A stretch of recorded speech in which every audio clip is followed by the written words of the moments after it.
It is my honor and my privilege to welcome you tonight on behalf of New York University. My name is Ulrich Behr. I'm the Vice Provost for Faculty, Arts, Humanities, and Diversity. And I'm very pleased to introduce to you tonight this event sponsored by the Institute of African American Affairs, which has been at NYU since 1969 and is a place where we try to create a space to ask difficult questions, to think about where we are in society and in this community, and to ask questions that challenge the status quo. My colleague and friend Mantia Diawara will do the honors of introducing the co-sponsors and actually kicking off the event. I feel like I need a coin to flip or something, or a whistle to blow. And I'm really pleased that we have with us tonight somebody who is really a class act, a man of amazing accomplishment, great courage, who's inspiring to all of us. So it's really a privilege for me to welcome Lilian Thuram. It's wonderful to have met you before in Paris at a conference that NYU sponsored before, and to have met you now again in New York. We're really pleased that you're here, and it's great to see so many of you on a Friday night to listen to somebody who really is going to make us think even about what NYU can do to challenge racism, to challenge sexism, to challenge homophobia, and to challenge all the inequities in the world that persevere and persist despite our best efforts. So I leave you now with Mantia Diawara. I want to thank him. He's going to tell you how this event came about, and I hope you will enjoy this evening and you will leave challenged and inspired. Thank you very much. Merci beaucoup, Monsieur Professeur Ulrich Behr. Thank you so much. NYU, we depend on the complicity of administrators like Uli, we call him Uli, Ulrich Behr. He's wonderful. We go to him and ask to do something. He said, oh yeah, what is it about? And once it's, I was going to say normal, that is reasonable, it's academically challenging, he said, yeah, go ahead, why not? So thank you very much for supporting us. Thank you, I appreciate that. This is going to become apparent very soon when Mr. Lilian Thuram comes to the stage, because he is, for those of us who are Francophones, who are under French hegemony, whether we're French or not, he is to us what Muhammad Ali was for people here during the Vietnam War. A man who puts his reputation, his freedom, his pocketbook on the line for the just cause. So, but that will become apparent very quickly in the evening. Yes, the Institute of African American Affairs organized this event, but it is with the complicity not only from the provost's office, but with many people who asked us, we asked them to co-sponsor this, and they agreed right away. I'm thinking of talking about the Institute of Public Knowledge at NYU, which is also a great institute. We organized the Edwy Plenel event together. But also La Maison Française, they have been my friends since '92 when I came to NYU, and we have collaborated on many events from Edouard Glissant to Tahar Benjeloun, Edwy Plenel, and now Lilian Thuram. So I want to thank the Maison Française because in many ways they are the doorway to French culture in the United States. People like Francine Goldenhar, but also Professor Tom Bishop, who was on the committee that hired me at NYU in 1992. So I want to thank these major co-sponsors. And we also have the law school soccer team. I don't know if they're around, but they too have been active. They came to our support. So I want to give you a hand. Thank you very much, the soccer team from yes. So this is, it's good to do a project and not feel lonely out there, not feel like you're fighting a battle that other people do not care about. So we really appreciate your support, and in the future we'll knock on your door again, even if it's not about soccer. Then the event here, people who regularly come to our events know that the people who really do the work, the hard work, are the staff at the Institute of African American Affairs. I forgot to say, Africana Studies also is a co-sponsor of this event with my colleague and professional conspirator. Suddenly I got stuck. I didn't know if I should say that in French or English. Professional conspirator Awam Ampa, Dr. Awam Ampa, he's also a co-sponsor of this event. Now the staff at NYU, Jaira Placid, who's the associate director, she's really the person who's organizing this event, and I get the honor and privilege to stand in front of you. So Jaira Placid is the person writing to, yeah. And then the people who work with her are Iris Schofield, Linda Morgan, Megan Goin. They really took this event seriously, because usually we are in the United States. Once you talk French and you have an accent, people get nervous. They get really nervous. But they, took the bull by the horn, so to speak, and got the job done, and the turnout and everything. And then, of course, the event is smoothed by my wife, Lydie Jakate, because she's the one who introduced me to Lilian Thuram. I first met Lilian Thuram at the anniversary meeting with Edouard Glissant. It was Edouard Glissant's birthday at New Morning, and Thuram came because Edouard Glissant was a big admirer of Lilian Thuram. He loved soccer, and then Thuram came with a jersey and gave it to Glissant. 82 years old, but he looked like a baby when they gave him that jersey. He was so happy. Lydie, from that point on, got in contact, and then we invited Mr. Thuram at NYU's conference on the black body in Western culture. And more than 300 people from the United States came, more than 1,000 people from Paris, because we didn't think French people would be interested in this. But it was a huge turnout, and Lilian Thuram was the star. It was just really fantastic. He just, he has his stars, but he's our star in that sense. I'm very, very, very lucky that I grew up I'm born in Mali, so I know soccer, trust me. But I have specialists with me. I just, I went to see the Red Bulls game and things like that. But I have specialists with me here. I have specialists to introduce the event. The first person is a colleague of mine who also played a big role when I was coming to NYU here, Professor Jeffrey Salmon, who's one of the foremost scholars in sports and racism. So he's going to introduce the event and introduce Lilian Thuram. And then we'll have Lilian Thuram with Grant Wall, who just we try to bribe him in all kind of ways. He said, okay. We said, well, you come in, can we get a hotel for you? He said, no, I live in New York. I don't need your hotel. That's okay. Can we do this? He said, no, I just want to be there with Thuram. So thank you very much.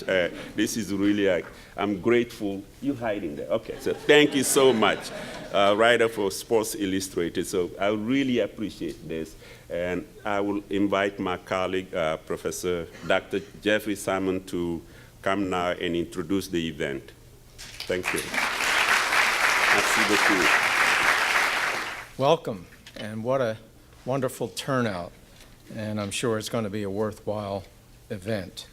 I haven't seen Grant Wall, I think. When was Sport Matters, Monta? Oh, God. Sometime in the 90s, we had a conference on race and sport around John Hoberman's book called Darwin's Athletes. Grant came to that event because Grant took a class with me at Princeton. And in that class, he wrote a paper on the Howard University soccer team, which won a national championship the first black college to win a Division I, as it was called then, national championship, only to have that championship taken away because of so-called ineligible players. Grant went on to publish an article based on his work that he did with me in that class. So I'm really happy that sport once again would bring us back together. In 1995, Elliot Gorn and Michael Oriard, Elliot Gorn wrote The Manly Art about bare knuckle prize fighting in America, and Michael Oriard is the author of Reading Football. Oriard actually was a professional football player and a star at Notre Dame. They were concerned about how academics treated sports scholarship. If at all, they marginalized it, mostly ignored it, scoffed at it, and certainly did not take it seriously. And tonight, we're going to see why sport should be taken seriously. Gorn and Oriard started their piece by invoking C.L.R. James. Now, many of you know C.L.R. James for his work on Haiti, Black Jacobins, and his Marxist politics and scholarship. But he wrote a sports classic, Beyond the Boundary. It's a book, a remarkable book, about history and memory. It is about the game of cricket, but more, it is about the West Indies, poverty, being black, and colonialism. And cricket is James's microscope. And through it, he magnifies whole areas of life and thought. And he presents cricket as both sport and metaphor, the property of the colonizers and the colonized, in which struggles over culture, power, hegemony, and resistance are played out. And many scholars, yours truly included, consider Beyond a Boundary to be the most profound and moving book ever written about sports. It was written in 1963, and that analysis still holds true. I've called this piece that Gorn and Oriard wrote, word for word, the best piece that was ever written on sports in a scholarly fashion. And that word for word takes from the sports metaphor, boxing metaphor actually, pound for pound, which normally referred to Sugar Ray Robinson as the greatest boxer of all time, pound for pound. And we tend to valorize our heavyweight champions. But this piece was very special. But now I see how dated it is, 1995. It has not one word about soccer.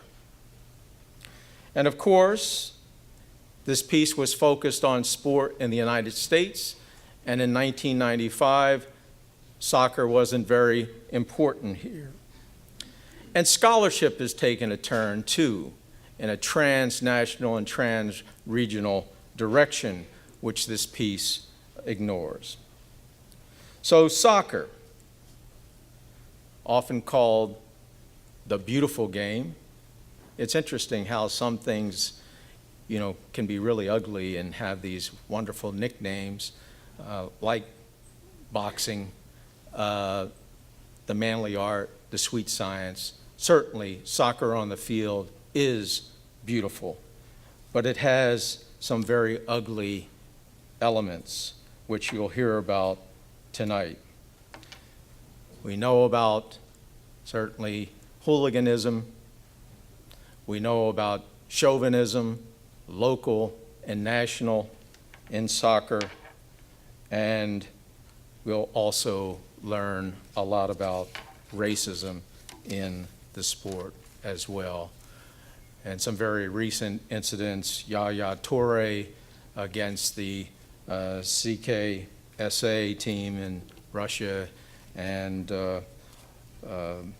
what happened with Luis Suarez and Rio Ferdinand, and it goes on and on. So now let me introduce tonight's stars. I'll start with Grant Wahl. Grant Wahl is the leading soccer journalist in the United States, comfortable writing long form and short form, and appearing in front of the camera, now with Fox Sports, Fox Soccer. Wahl joined Sports Illustrated in November 1996 as a reporter and was promoted to his current position of senior writer in October 2000. He began his journalism career as an intern with the Miami Herald in 1996. Wahl has covered 7 World Cups, 4 men's, 3 women's, and 4 Olympics for Sports Illustrated. Some of his most notable stories include the World's Team about Football Club Barcelona, and lengthy stories on David Beckham, Alex Morgan, Jose Mourinho, Didier Drogba, and outside of the world of soccer, LeBron James and Kevin Durant. And he's also written something about Lillian Thuram, which he will talk about this evening. On his previous beat, he covered basketball, college basketball. He won 4 magazine Story of the Year awards given by the United States Basketball Writers Association. And when Grant is not working, he's traveling with his wife Celine, who is with us in front. Grant, as I indicated before, attended Princeton University, where he earned his bachelor's in politics in 1996. And Wahl's first book, The Beckham Experiment, Crown 2009, was the first soccer book ever to become a New York Times bestseller. And now to the man who is the center of this event, Lillian Thuram. Born in Guadeloupe in 1972, Mr. Thuram has had a distinguished career as a professional soccer player and world-class French athlete. He began his professional career with Monaco, his club career, in 1991. He then moved to Parma in 1996, left there for Juventus in 2001, and from Juventus in 2006 to Barcelona, and he retired from professional football in 2008, but not before having been on a winning World Cup team in 1998 with France. He scored 2 goals in the semifinals. His first 2 goals ever for France were scored in the semifinals of that World Cup in 1998. He helped lead France to a finals in the 2006 World Cup. Some of you might remember Zidane's headbutt, which perhaps turned that World Cup in favor of Italy. Lillian Thuram was the first man to play in 15 UEFA European Championships. He would then go on to play in a 16th, and he finished his career with 142 international appearances for France. And until 2008, that was a record for caps, and that's what signifies participation in an international competition for your country. With that, I give you Grant Wahl and Lillian Thuram.